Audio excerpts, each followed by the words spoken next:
field in order to teach Ambassador Wilson or anyone else a lesson, or do you think that Valerie Plane's name was revealed just to undermine the report, the credibility of Ambassador Wilson's report? My belief is that it was to undermine his credibility by the people who revealed her name. That there was, it was part of the effort to discredit Ambassador Wilson.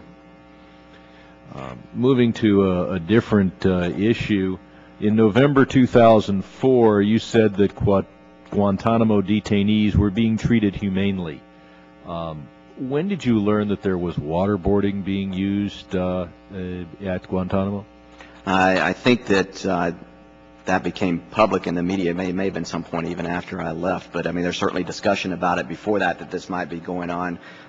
In terms of my knowledge of it, essentially I was using the administration talking points that I was given by others from the national security staff. So long as you were press secretary, you thought that they were being treated humanely and that there was no need to correct well, I was getting assurances from people with inside the White House, as well as probably the Pentagon, in conversations with them, that was the case.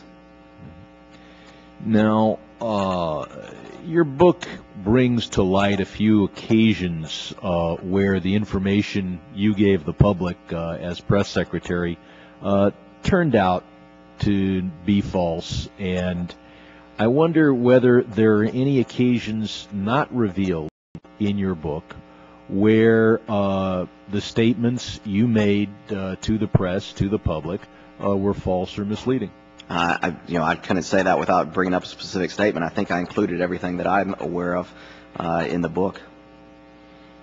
Now, I mean, some of what I said, I thought it was sincere at the time. I think some of it, in retrospect, was misguided. Do you have any advice for us on what to do to reduce the partisan nature of Washington, D.C.? Well, the first thing that has to happen is the embrace of openness and forthrightness with the American people. And I think the president, more than anyone else, has the ability to set that kind of constructive tone to establish the trust. That's first and foremost. But then I go into some other ideas actually in the book as well, from the White House perspective, about what the White House can do to change the partisan tone and transcend the bitter partisanship in D.C. I think you have some good ideas in your book. I would point out, though, that Washington is not so much a matter of personalities as structure. We have moved over the last 40 years to ideological parties, and if we really wanted more moderation here in Congress and in Washington, we'd go to an open primary system, that we'd be looking at how we structure who gets elected and what it takes to get reelected, rather than just counting on the next president or the president after that to be a more angelic person than the occupant of the White House. There's certainly other issues that I mentioned that have been proposed or that need to be addressed. I think you get into some of those. I was focusing on it from the executive branch, and I think that the president can go a long way towards changing the atmosphere here in Washington, D.C. I think we have a